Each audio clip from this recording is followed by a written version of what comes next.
Hey, what's good, fam? All right, we got a good one for you. So, I wanted to have a podcast where we had a veteran of the sport and then also somebody who's a little bit newer to the sport to talk about all the controversies within the rule set. We've done it a few times. Wolverine obviously comes to mind. That was a great discussion. And I'm not sure what my ultimate say is on this, since it will probably always be a topic of conversation within the sport. It probably will never go away, just like every other sport. If there's a call that's controversial, especially for like a championship bout or a finals in an NBA game or the Super Bowl, whenever there's a call that people have questions about, it drives a whole bunch of conversation, a whole bunch of debate. So I realize that will probably always be the case. But for now, I wanted to have those two perspectives and talk about it a little bit. So everybody, give it up for, we got a dog and we got a prince in the building, Azael and Esteban. And always remember, 3, 2, 1. That's a knockout. 3, 2, 1, yeah, that's a knockout. They call me kamikaze, put you in heaven's lobby. All gas, no brakes, you can never stop me. Nah, no, you can never stop me. Yeah, cause I'm the powerslap king. Slapson, baby! Hey, what's up, fam? We got the family in the building. We got Azael, we got Esteban. Hey, guys, you ready? I'm ready. There's a bit of delay with Azael, man. All right, cool. Sorry, guys. Everybody, welcome to Slapson. We got the family in the building. One's at night, one's in the day. One just got a t-shirt on, rocking it like he's going to a date. The other one's rocking it like he just got done with a date. You feel me? Everybody, give it up for Esteban and Azael. Yo. What's up, boys? What's up? What's up? Hey, there's a bit of a delay on Azael's side, but we'll start with him. All right, sounds good. Azael, you got me, man? Start off with how I'm doing, or what was it? No, sorry. I didn't. What'd you ask?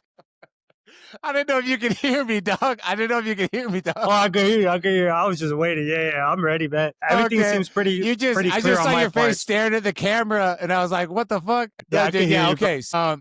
Okay, cool. Cheers, fam.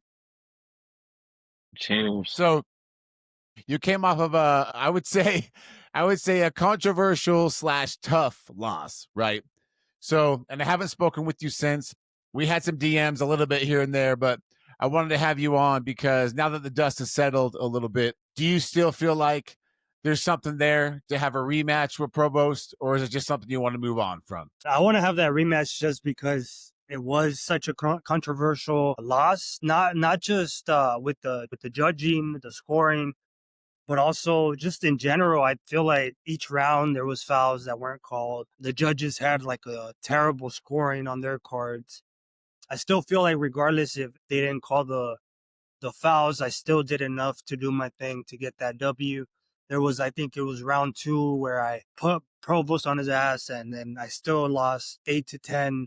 It was just a ridiculous fucking card. So I would say I would want to do the rematch just so I could go all out. I wasn't really going all out just because I've had a history of me going all out and been disqualified. So it's always been in the back of my mind, like, fucking be clean, even though that other disqualification match was fucking ridiculous as well. I don't know how to play it anymore. I feel like I'm in this position where I have to I don't know what the fuck to do. Do I go all out and fucking try to get a knockout and maybe the judges and the refs are on my side that night? Or do I play it safe but then still fucking get, like, I don't know what to do at this point. I don't know if I should go all out, or I don't know. I always try to be clean, and I think next time I'm just gonna have to be super aggressive and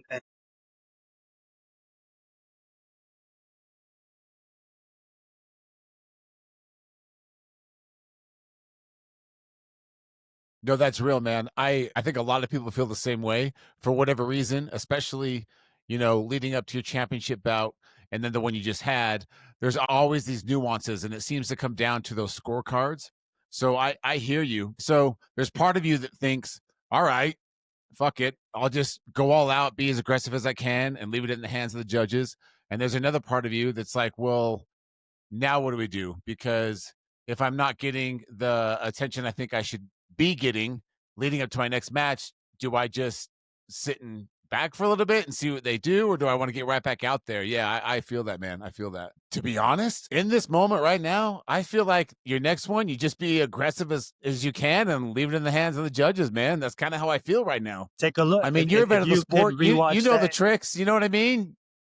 yeah. If you rewatch that match with AJ, just that one was also one of those that was just like, what the fuck? Why did I get that disqualification? And then to top it off, AJ was suspended for testing dirty for I don't know for what, but for some reason my match wasn't turned to a no contest, and now you have Chiefs and Darren Godfrey's match turning into a no contest. But then here's Azael, just we're still giving him a fucking loss. So it's just like I don't know what the fuck, man. But yeah, I'm gonna go all out my next one. I'm tired of just fucking being as fucking safe and clean as I can be. Not that I'm gonna be dirty on my next match or whatever. I'm still gonna be fucking clean. I'm just not gonna have to. I have to just stay confident and just know that regardless of what happens, if I get disqualified, I'm still gonna fucking show out and show the world what the fuck I have. Yeah, I mean, at this point, yeah, I feel like that might be your only. I mean, not your only option, but probably your bigger option because you fought for the title, and then you had one right after. So it's kind of like whatever you want me to do, I'll do it for you. But just know that these are the things that I'm thinking. Just know these are the things that I feel are actually correct. And so going forward, you can go ahead with a clear, conscious mind. 100%. Yeah, dude. All right. No, I feel that. Hey, so Prince, man, did you see? I'm guessing you did, but what do you think of his last match with there's some things with the stepping and the flinching and things like that. Do you feel like he's got the right mentality going forward? Just like whatever, I'm going to be aggressive as possible. I'll still be as clean as I can, but maybe we'll just get that out of the back of my head so I can just be aggressive without something in the back of my head saying, "Be clean, be clean, be clean." Yes, I believe he should just be aggressive. If I was in his position, it would just be, be aggressive, try and get the knockout on the very first round for my next title match or next match. If I was in his shoes, because at the end of the day, these refs have been kind of weird with the rules lately. So it's just like, just try and get it done as fast as possible. That's just Yeah. my way of thinking. No, I get that, man. Yeah, it's tough, right?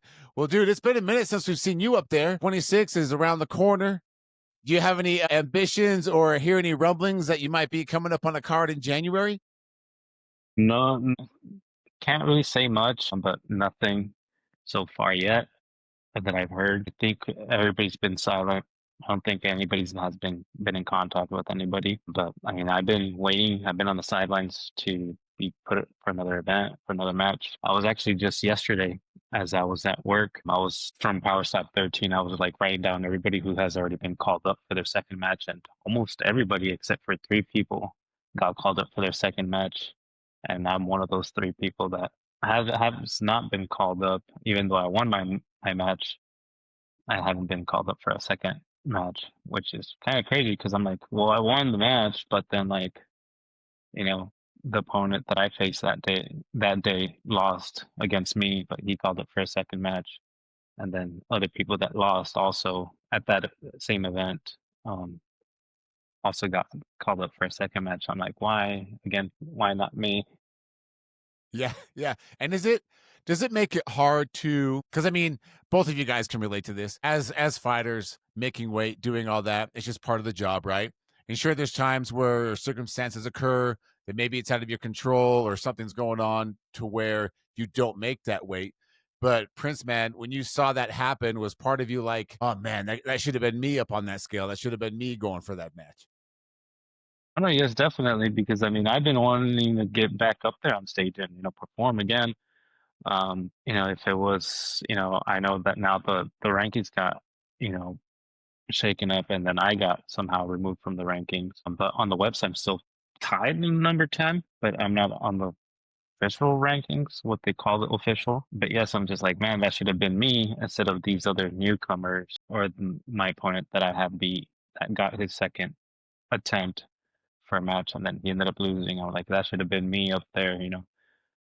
Fortunately, that didn't happen because I mean, I walk around 205 right now. I think if I were to step on the scale right now, I should be like around 208, 207 most likely. Okay, okay. I mean, all I need to lose is just, you know, I can literally just run for an hour or two and then just make weight easily. But I haven't been Yeah, called up absolutely, yet. man. No, dude, the rankings have been funny to watch, right? Like, there's 3 or 4 or for sure 3 double number 10s, and then I got on yesterday, and there's not even a number 8, I think, in the welterweight rankings, at least in that moment. So I kinda I don't watch the rankings, too closely.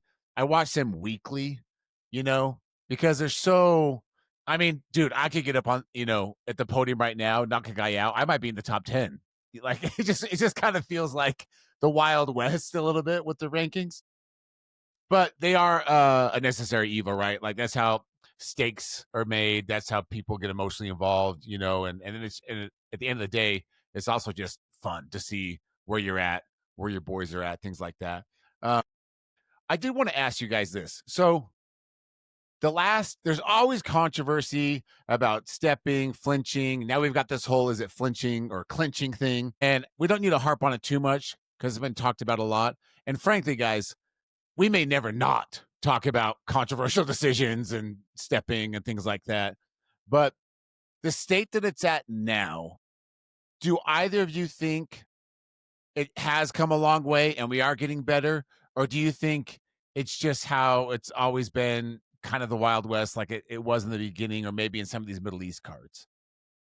Are we making the right progress? Azael can go first on that one because he's been longer. On Yeah, I mean, I've been in it since the beginning and then been on the Saudi card and been on the Abu Dhabi card.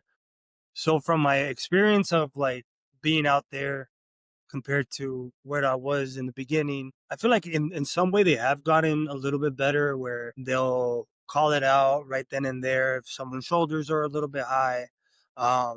If they need to call the attention of the defender or whatever, they do it right then and there usually. But what happens sometimes in these other cards that you see in the foreign countries, sometimes I feel like they don't really focus on that just because they maybe have these new fighters that are on the card now and maybe there's a slow start to the card and now they're in a position where now they need to get the momentum a little bit faster and make it a little bit more exciting. So I feel like in a way they kind of do that just so they could save the card, but if it wasn't for that I feel like they would be on top of it. So I don't know, I feel like it just depends on the factors that are set in place. And I just think I usually wasn't one to call out the consistency.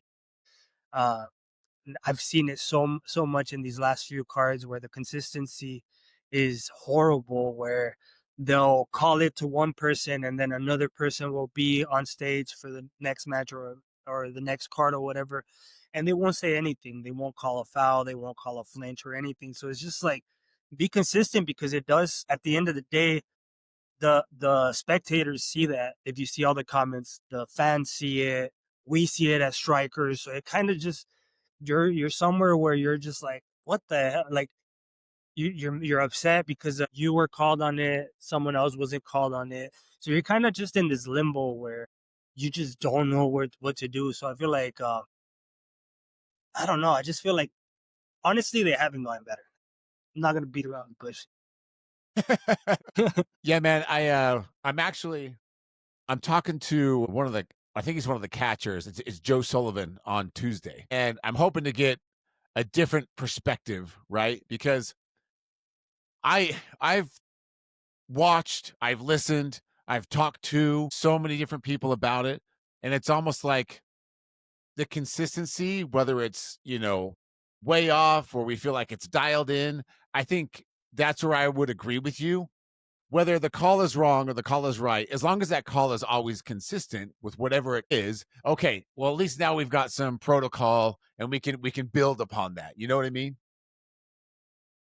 Yes, definitely. Yeah. Yeah. Yeah, man. So I mean, you've only got the one match, Prince, in power slap, but Do you see that too? I mean, yeah, you're a striker, you're a fighter, you're signed, but you're also a fan, right? When you see that as a fan, does that make you frustrated? Because from a fan's perspective on my end of the table, I don't want to see clubs. I don't want to see fouls. I want to see clean slaps so the match can go as long as it can. And the person who does the knocking out, ooh, just does it beautifully and clean, and they can claim that they really are the true, competitor in that moment, if you will. I guess even me as just let's say if I wasn't a striker and then just me just being a spectator or a fan of the sport, um, it's like yeah, you definitely can see that the the fouls if it's the stepping or the flinching or even the clubbing, you can like because whatever the refs are watching on their back end, it's the same things that they show on the live feed that us as spectators are watching on our own TV or on our phones.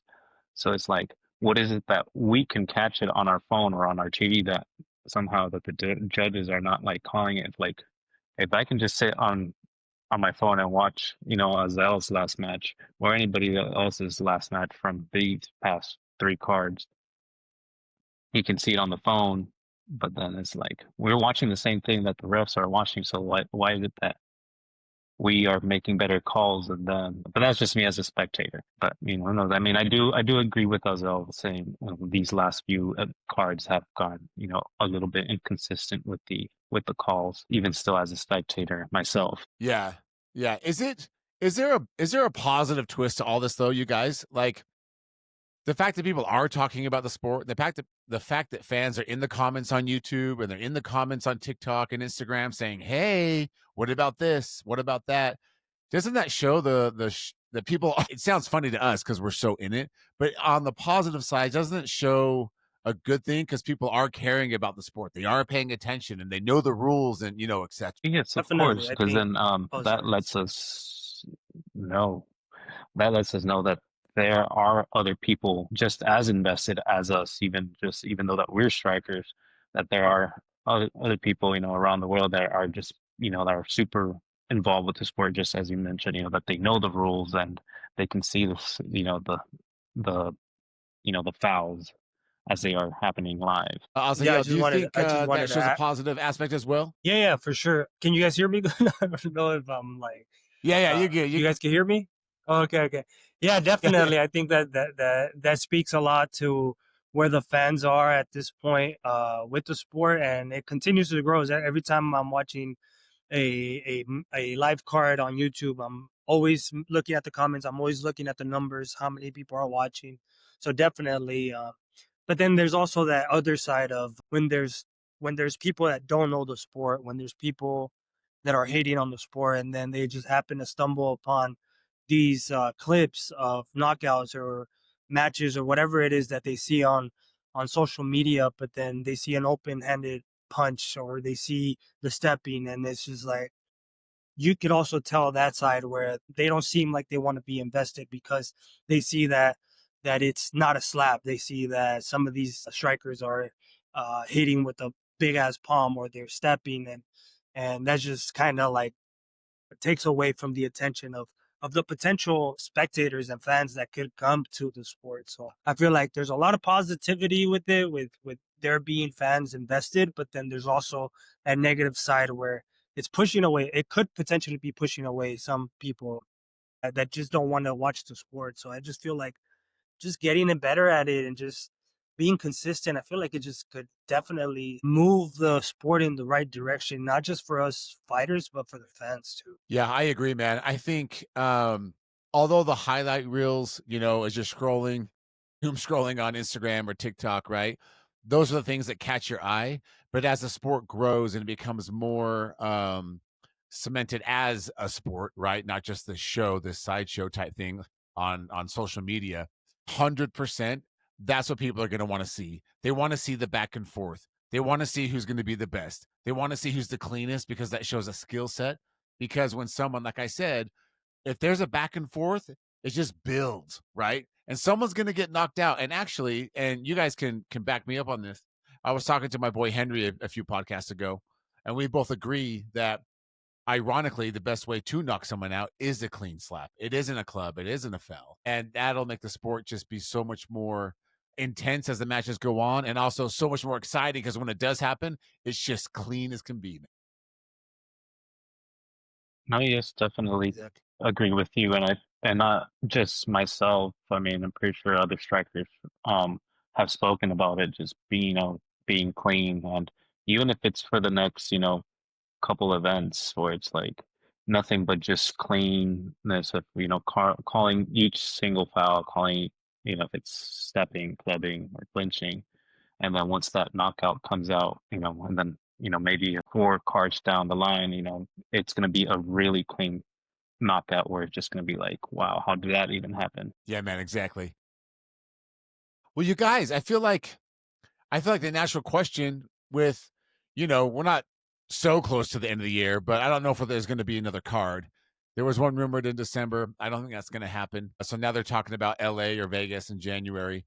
So as you guys look ahead, both of you, and we can start with Azael, but looking ahead, do you have a gut feeling of what is next for either of you? Azael, is it to try and, recapture another chance at the belt? Is it to move weight classes like you did this past year?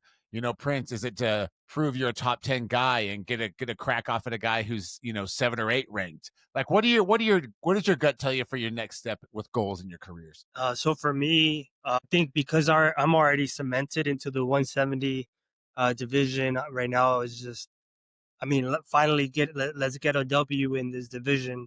You saw how dominant I was in middleweight, so why am I not being dominant in welterweight? So yeah, let's try to get that crack at the title.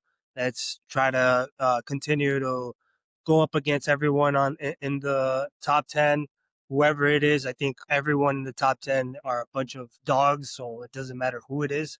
My ultimate goal is to go up against Cole Young, but I also have my eyes set on Babyface rematch. I have my eyes set on Provost. Fucking, even though I honestly don't want Provost because I know I could beat his ass very easily. Yeah. I need to get that W back. But I also see myself maybe potentially getting called up for middleweight again. You got 2 of the top contenders being suspended, so why not me coming back to kind of put some excitement on that division again? And then tips 2, I fucking said it from the beginning. I want to go to twice. My wife doesn't agree with it, but I love to eat. I love to work out. I love to fucking lift heavy. So why not 205s? But not to go up against my nephew. I just want to try it out, bro. Like give me anyone in that division. But no, just ultimately We don't want just to have like a Paul Brothers of slap. yeah, no, we wouldn't. I wouldn't want to slap my nephew. I guess my ultimate goal is just really cement myself in the 170s and continue to reign in this sport. So just build up those W's and get the fucking championship opportunity again. Actually, yeah, Prince, go ahead and answer that same question, man. I guess definitely. I mean, I feel like I should be facing 7, 8, 9, 10 at this point. Even though I'm still tied at number 10, I believe they have Delvin as the number 1, or on top of me as the number 10. So You even know I'll what? face They just him. switched up. Let's check it out. Yeah, so let's check it out. Yeah, dude. Let me share my screen and we can look real quick, man. One sec. While you guys are doing that, were you guys able to hear my Okay. answer? Yeah. Yeah, we were. Okay. Yeah. So if we go up to we got Delvin, Diorbeck, to Jonov. Oh man, I just murdered that. I can't see your Some weird screen. ass It's too dude. small. You can't see it? All right. Well, I Well, mean, in light heavy, we got Delvin, some Diorbeck. I hope I said that right, Peter. Then we get to guys that we're more familiar with. So we got Garrett at 7, Luke at 6, Vern at 5, and so on. Yeah. okay. Well, I guess they took me off the tied number 10 then now. Yeah, I there didn't used to even be notice that 3 they. tied number 10s, and it looks like they got rid of the duplicates, which frankly, yeah, that was weird. Yeah, it was weird. So I mean, I'll go face him. 9, 8, 7. I mean, you name it. I mean, at this point, even I'll even go up to heavyweight to try and face Turd Fatty Pig. I mean, I called him out several times, but he's too fucking fat to make light heavy. So I mean, you know, why Yeah. not try and face a real 205, which is basically me? I mean, all these people that he has faced, they're a fucking little bunch of pussies. So Dude, you You know what know, I wouldn't mind seeing? I wouldn't mind seeing you and Blakesley. That'd be a good matchup. I mean, that would be a great matchup. I mean, I think I called him out on one of your shows too, but I mean, I haven't had shit. I mean, I haven't. What the fuck was that? Whose airplanes passing by? Take cover, man. Take cover. We Was that you, we got an freaking airport Joe? super quick. No, it was me. No, no, We no. got an That airport was, like right I next think to that was us. Azael. Keep that on the show though. That way But yeah, everybody we're not can taking hear that it. out. But I mean, Garrett, I mean, as well, I mean, he hasn't been on it for what, a year or It's so? been a In my, minute, dude. so I mean, anybody freaking, at this point, like anybody, the arm wrestling guy, freaking the other guy that just won at 17 also. I mean, anybody in the Dude, I love it. 205, I'm like, I'm fucking ready. Vern, fucking, I think Vern should retire already. I mean, I don't think he should be getting up there anymore. But I mean, if he has one match left in him, fucking, I'm ready, Vern. You there for it? Dude, hey, well, let's call it out now. I would love that. I would like to see Garrett. Fucking, Shit, I'd see Vern. I'd see Vern up against you. That'd be a good one, man. You I just mean, want to get back up there, huh, man? I can I tell. just want to get up there. Fucking, I would be more than happy, to give him to sign off his retirement. So why not make it happen? Dude, right on. Well, you guys, thanks for doing this. I know it's kind of short notice. And before we go, I got to say this, fam, credit where credit's due. Before we started doing Thirsty Thursdays and cracking them off, Prince had the idea we should share what we're drinking every every day in the morning. Yeah, yeah. Yeah, I forgot about that, man. That was all you, brother. And I was like, fuck it, let's do Thirsty Thursdays. Fuck, man. And it's crazy because everybody's starting to catch on to it. It was like they'll be tagging us like, "Oh, this is what I'm drinking." Yeah, man, it's been fun, dude. It's been fun. Um, wow. Well, I'll let you guys get back to your days and your evenings, but I wanted to have both of you on because I really wanted to get like a veteran, some guy who's been at the top of his class, who's been on winning streaks, things like that, that perspective, and then also a guy who's newer to the power slap brand as far as like the rules and the controversies and things like that, because I feel like it's going the right direction, but I was really curious to see, getting those both sides of the coin, the opinion with that. So I appreciate you guys, being open about that and being honest with Thank you for having us on. Yeah, thank you, me. Yeah, bro. absolutely. Azael, you there, man? Yeah, I'm still here. I still I think the I these think the type of airplane scared them. talks. Can you guys hear me? These talks Yeah, about yeah, you're good. these talks about the judging and calls and everything just gives me deja vu on my matches. So you'll see me a little bit upset when we're talking about that. But it's all good. It is Nah, what it man, is. you're good. You won't see me down. You won't see me fucking not performing. Whenever I'm up there, you always see me fucking just being Azael, the Perro. Let's get my next match going. Let's do it. All right, fam. Let's give it up for the dog and the prince, baby. Thank you guys for coming on. Let's hang out for a bit while this bitch uploads. For sure. Got it.